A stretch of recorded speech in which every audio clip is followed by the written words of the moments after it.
ఈ సంవత్సరం DGK Murthy Shramik award goes to V Vighneswararao, senior foreman electrical department. I request you to come to dais.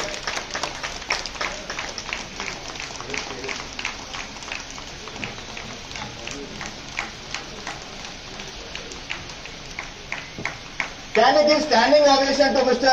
Vigneshwar Rao for winning this award? And request all the audience to please stand forward and keep clapping for this person.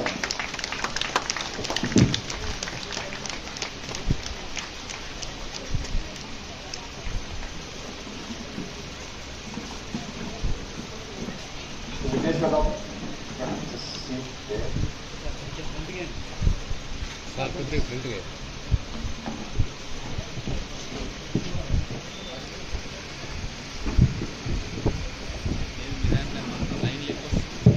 OnePlus mobiles. So Mr. Vigneshwar Rao garu, for his outstanding performance, ivala meeru Mr. DGK Murthy Stamik Award ni తీసుకోబోతున్నారు మన unit head నుంచి. So ముందుగా ఒక చిన్న brief అండి విఘ్నేశ్వర్ రావు గురించి, అతని performance ఎలా ఉందో అనేది చిన్న 2 minutes మనం తెలుసుకోబోతున్నాం. ఎందుకంటే ఇంత పెద్ద అవార్డ్ తను గెలుచుకున్నప్పుడు తన హార్డ్ వర్క్ ఏందో మనం అందరికి తెలియాలి. సో విఘ్నేశ్వర్ గారు is a very sincere and hard working person. Overall గా ప్రతి ఎంప్లాయీతో ఒక మంచి ఇంటర్ పర్సనల్ రిలేషన్షిప్ తన ఎప్పుడు ఉంటుంది. ప్రతి ఎంప్లాయీ తనతో పాటు హ్యాపీగా కలిసి పనిచేస్తాడు, హ్యాపీగా తనతో పాటు కోఆర్డినేట్ చేయగలుగుతాడు, తన ఎనర్జీని అందరికీ తను బాగా స్ప్రెడ్ చేయగలుగుతాడు మన ఆర్గనైజేషన్ లో. ఈజ్ ఆల్సో ఆ leader for Priya cement power quality team. So మన ఆర్గనైజేషన్ అంతా ఇంకొక అవార్డు కూడా ఇవ్వబడింది, ఒక పేరు కూడా ఇవ్వబడింది, ప్రియా క్వాలిటీ పవర్ టీమ్ అని. క్వాలిటీ సర్కిల్స్ వాళ్ళ నుంచి ఇవ్వబడడం జరిగింది. Is also has got a sound technical knowledge అండి. ప్రతి ఎంప్లాయీ అతనుకున్న నాలెడ్జ్ ని, అతనుకున్న ఇన్ఫర్మేషన్ ని షేర్ చేస్తుంటాడు. ఎవ్రీబడి ఆల్వేస్ అందరికి వచ్చి ఆ నాలెడ్జ్ తెలుసుకుంటూ ఉంటారు. So it's got amazing knowledge on his technical department. During his service he has received so many service awards also. గత సంవత్సరాలుగా తను పనిచేస్తున్నప్పటి నుంచి 1986 నుంచి తను జాయిన్ అయ్యాడు మన ఆర్గనైజేషన్ లో. ఇప్పటి వరకు చాలా సర్వీస్ అవార్డు కూడా తను గెలుచుకున్నారు. ఈ రోజు తను డీజీకే అవార్డు కూడా, డీజీకే మూర్తి శ్రామిక్ అవార్డు తను గెలుచుకోబోతున్నారు. సో ఐ రిక్వెస్ట్ విఘ్నేశ్వర్ గారు టు సే ఫ్యూ వర్డ్స్. మీరు ఎలా ఫీల్ అవుతున్నారు ఈ అవార్డు గెలుచుకున్నందుకు? హ్యాపీగా ఉందండి. ఓకే, సో ఏదైనా ఒక 2 పాయింట్ సక్సెస్ మంత్ర చెప్పగలుగుతారా మన ఎంప్లాయీస్ కి, నేను నేర్చుకోవడానికి, ఇలాంటి అవార్డులు గెలుచుకోవడానికి ఫ్యూచర్ లో మీ సక్సెస్ మంత్ర ఏంటండి? Very simple sir. అంత సింపుల్ గా కనిపిస్తుంది ఇంత కష్టపడినప్పుడు, బట్ చేస్తుంది చాలా సింపుల్ సార్. మనకి ఆ డెడికేషన్ అనేది చాలా సింపుల్ సార్. ఏదైనా మనకి ఒక ప్రాబ్లం వచ్చింది అంటే మనం సాల్వ్ చేయలేకపోయి మళ్ళీ ఇంకొకళ్ళు సాల్వ్ చేసినప్పుడు మన డ్యూటీ అయిపోయింది మనకెందుకులే అని వెళ్ళకుండా అది ఎలా సాల్వ్ చేశారు అనేది అనలైజ్ చేసుకుంటే నెక్స్ట్ టైం ఎవరితో పని లేకుండా మనమే చేయగలుగుతాం. ఫస్ట్ మనకి కమిట్మెంట్ ఉండాలి వర్క్ మీద. మన డ్యూటీ టైం అయిపోయింది లేదంటే నా భోజనం టైం అయిపోయింది అనేది కాకుండా అది అయిపోయేంత వరకు మనం అక్కడ ఉండి దాన్ని సాల్వ్ చేసిన తర్వాత మనం వెళ్తే మనకు ఉండే సాటిస్ఫాక్షనే వేరు. అలాగే నైట్ టైం ప్రాబ్లమ్స్ వస్తుంటాయి, వాళ్ళకి అర్థం కాదు, లేకపోతే ఇంకోటి షిఫ్ట్లో ఉన్న వాళ్ళకి. ఆ టైంలో కూడా ఏదో పథకం మీద ఇదవ్వకుండా మనం ఇమీడియట్లీగా అక్కడికి వెళ్ళి చేసి ఇచ్చేసుకుంటూ వస్తే ఆ తర్వాత మనకు వచ్చే ప్రాబ్లమ్స్ ఏంటి, మనం రిపీటెడ్గా ఏ ప్రాబ్లమ్స్ మనకు ఎదురవుతున్నాయి, ప్రతిసారి మనం ఇంటి దగ్గర నుంచి వెళ్ళి రావడం లేదంటే అర్ధరాత్రి ఫోన్ వస్తే మళ్ళీ పరిగెట్టుకెళ్ళడం అనేది కాకుండా దాన్ని పర్మనెంట్గా ఏ విధంగా ఇచ్చేయాలి అనే ఒక ఇది చేసుకుని దాన్ని సాల్వ్ చేసుకుంటూ ఉంటే డెవలప్మెంట్ అనేది కంటిన్యూ అవుతూ ఉంటుంది. ఒకసారి మనం చేసిన డెవలప్మెంట్ సక్సెస్ అయినప్పుడు దాన్ని కనుక మనం ఇచ్చేసుకోగలిగితే ఆ సక్సెస్ అన్నది మనల్ని అంతటితో ఆగనిపోతుంది. ఇక కంటిన్యూగా నెక్స్ట్ ఏం దొరుకుతుంది, ఈసారి ఏ ప్రాబ్లం చేద్దాం, ఇంకోటి ఏం చేద్దాం అనే ఒక ఇది వస్తుంది.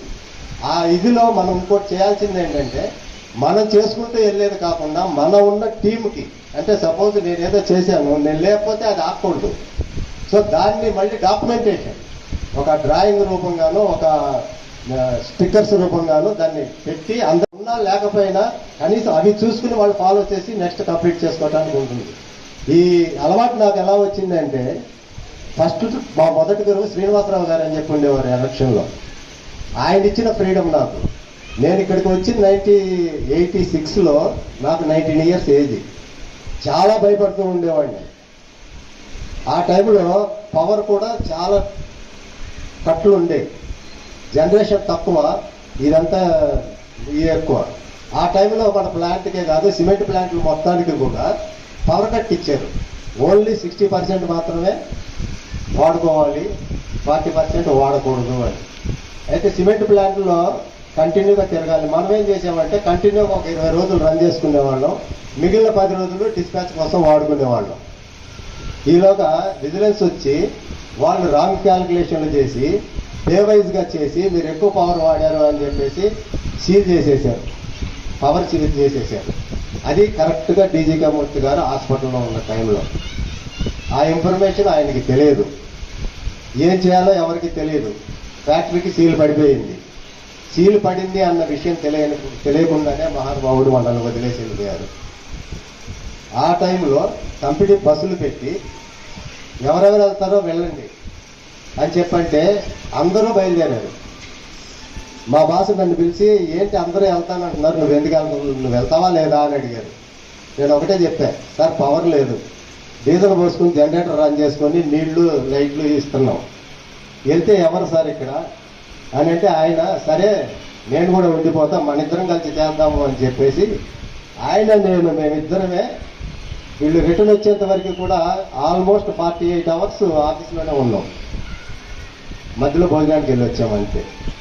ఆ టైంలో ఆయన నాకు ఉన్నది ఇద్దరమే. ఇక నాకు బ్రెయిన్ వాష్ చేయటము, క్లాసులు చెప్పటం, ఏదో టైంపాస్ కావాలి, ఏ పని లేదు. అట్లా ఆయన సబ్జెక్టులు చెప్పటము, ఇది చేయటము, నువ్వు ఇట్లా మెత్తగా ఉంటే పనికిరాదు, నీకు నిజం అన్నదాన్ని గొంతెత్తి మాట్లాడు, నీకు కరెక్ట్ అన్న ఆన్సర్ని భయపడుతూ చెప్పొద్దు, నువ్వు తప్పు చేసినప్పుడే నువ్వు భయపడతావు అని చెప్పి ఇచ్చేసి నాకు ఒక టాస్క్ ఇచ్చాడు ఛాలెంజింగ్గా. అప్పట్లో సబ్స్టేషన్ ట్రిప్ అయితే ఆన్ చేయాలంటే ఆయనే రావాలి, ఆయన తప్ప ఎవరు ఆన్ చేసేవాళ్ళు కాదు, అది చేత అయ్యేది కాదు. ప్రతిసారి నన్ను పిలిచేవాడు, ఆయన చేసేవాడు. ఒకసారి సింపుల్గా చెప్పాను, సార్ మీరు రావటం ఎందుకు సార్, నేను చేస్తాను అన్న. పర్మనెంట్ సొల్యూషన్ చేద్దాం సార్ అంటే సొల్యూషన్ నేను చెప్పను, నువ్వు ఎన్ని రోజులు తీసుకుంటావో తీసుకో, నువ్వు చేసి చూపించు నాకు అన్నాడు. నేను ఆశ్చర్యపోయాను, నిన్న సీరియస్గా అంటున్నారా ఏమంటారు, ఎందుకంటే 130 kV లైన్లో చేయాలి అంటే మాకు అంత ఈజీ వ్యవహారం కాదు, ఏదన్నా పొరపాటు జరిగితే అది చాలా ఇదిగా ఉంటుంది. సరే ఆయన నిజంగా అన్నారో ఇది అన్నారో అని చెప్పి ఫస్ట్ నేను పేపర్లన్నీ ఒక 10 పేపర్లు నాశనం చేశాను, గీతలు గీసి అవి చేసి ఇది చేసి. శివరాత్రికి ఒకటి తీసుకెళ్ళి సార్ ఇలా చేస్తే సాల్వ్ అవుతుంది సార్ అన్నా, నువ్వు చేసేయి అన్నాడు.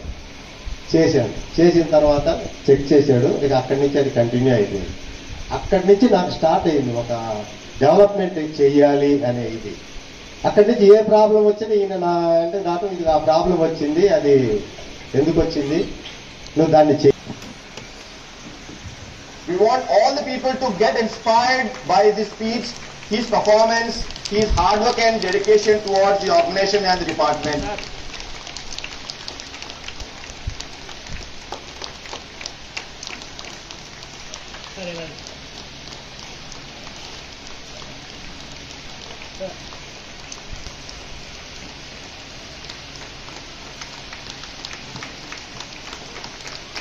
Can we have round of applause to Mr. Vigneshwar Garu? I request Vigneshwar Garu family to come to the dais for the photograph along with the top management.